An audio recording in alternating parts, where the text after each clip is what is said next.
Hey guys, what's going on? It's Laura and welcome to my channel. Today I am going to talk to you all about balancing your personal life and your life as a dispatcher. Um, I at first had a little bit of trouble doing this, and so I wanted to kind of make this video just to kind of talk to you all about it. I'm going live today because I really don't feel like dealing with the computer and editing and all of that great stuff, but I'll do that again next week. Just forgive me. It's been one of those days. Okay. So one of the first things I would suggest with balancing your dispatcher life and your personal life is don't take your work home. Like, one of the beauties about this job is that you never have to work from home. You never have to worry about someone calling you at home. No one knows who you are. And so definitely take advantage of that. When I go home, when actually not even when I go home, when I log off the computer at work, like that's it, like that's the end of work for me. Like, I don't really think, never did really think about it much more after that. I just kind of let the day be the day and carry on about my business. um, in today's society, we have so much access to things outside of work, and so if we ask someone what their name is, we can look them up on Facebook. Or if and I don't recommend that. I'm not saying do that. I'm just saying, like, to not do those things, because then you really just get caught up um in the mess, and that's taking work home, and you don't want to do that. So just avoid all of those things for all intents and purposes, for sure. Um it's it's so much easier that way. I know that when I used to be a dispatcher, when you knew that there was an incident occurring, and there was a large police presence, it's really easy to travel that way home to see, oh, what's going on now? Like, did they resolve the issue or whatnot or whatever like that? But don't do that. Like, don't go drive past the scene of the incident just to kind of see where they are in the process. Because again, that's kind of taking the work home, and this job is designed so specific that you don't have to do that. You don't have to take the work home. So yeah, I just definitely would try to avoid those things. Now, my second little tip would be to find you a hobby, find something to do that you absolutely love, and um, just really, just go head first into it. Like, one of the things that I did, which I could have been a lot more productive with my life, but one of my little outlets was karaoke. Like, I absolutely love karaoke.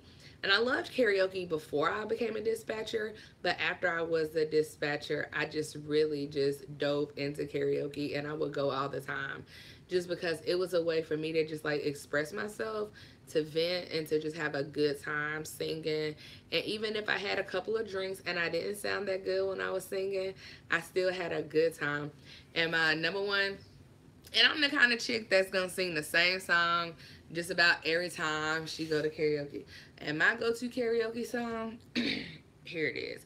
I wish I had some weave so I can go.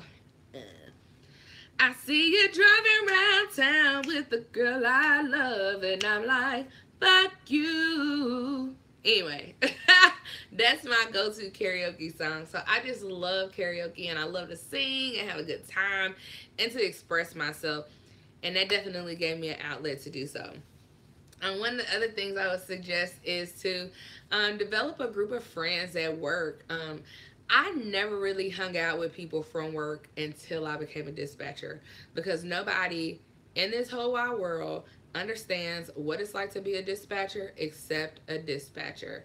And so you kind of rely on them all the time, even at work. Like, when you take a call that's pretty heavy, you can see, not when you take a call, but when you see that there's a call in the queue, or a shooting or something that's really big going on in the city, and you know that the person that took that call, they heard something crazy, or experienced something crazy.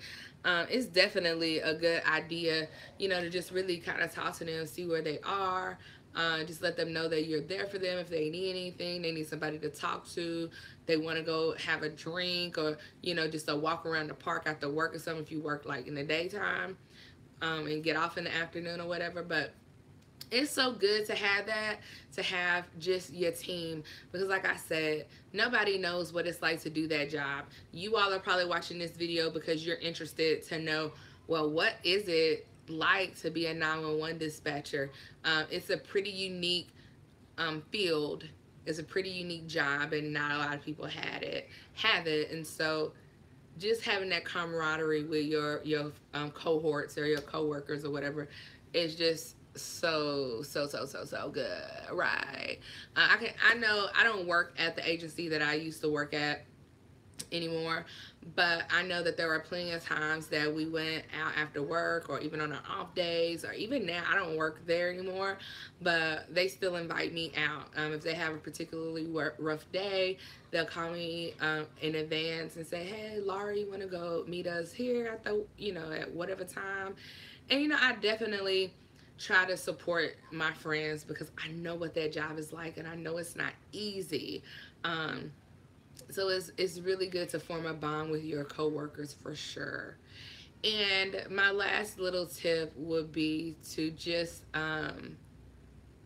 live like okay. So when you're a dispatcher,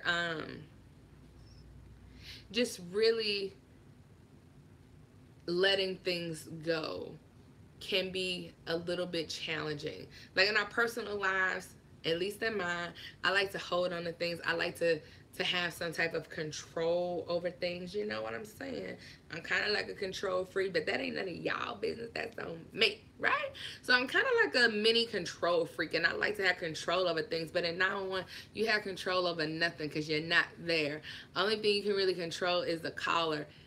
And sometimes it's super hard to do that, especially when it's like a particularly stressful situation for them, because they're actually there in it and in the moment, and you're not. And so their attention is usually drawn and taken away by something else.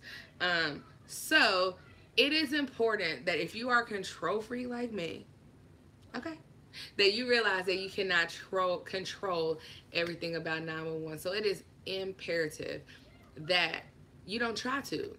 That you don't try to have control over, well, what's going on like 10 minutes from now after you've already hung up the call and taken like 2 additional calls. Like, you can't really worry about the thing that happened, 10 minutes ago. You got to focus on the now and what's going on right here, right now. And I know that at first for me, that was one of the hardest parts, was just like not knowing what happened.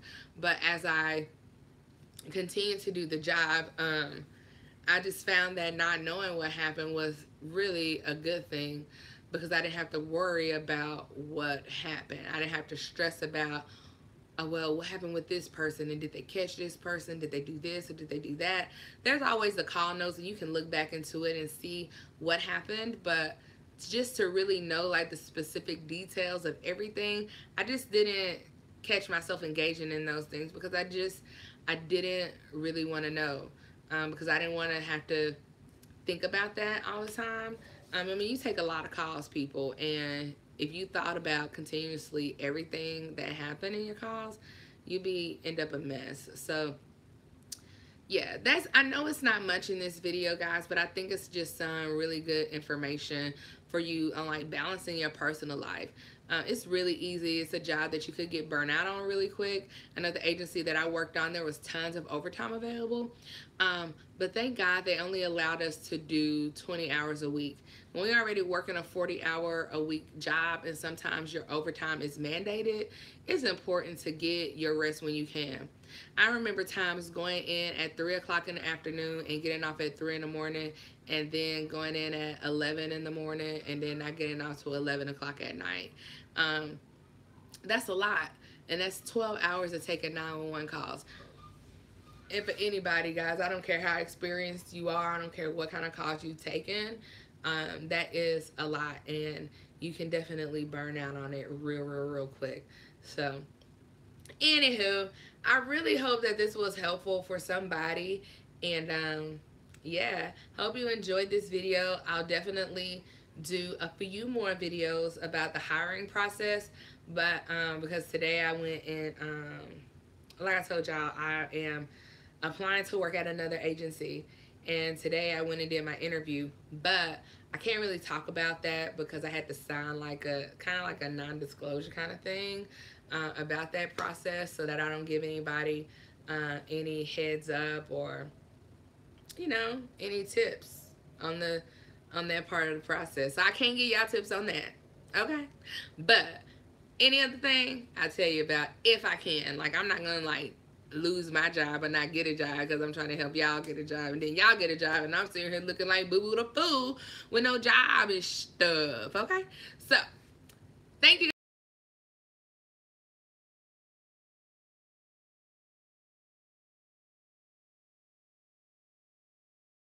Anyway, take care, guys, and I'll see y'all next time.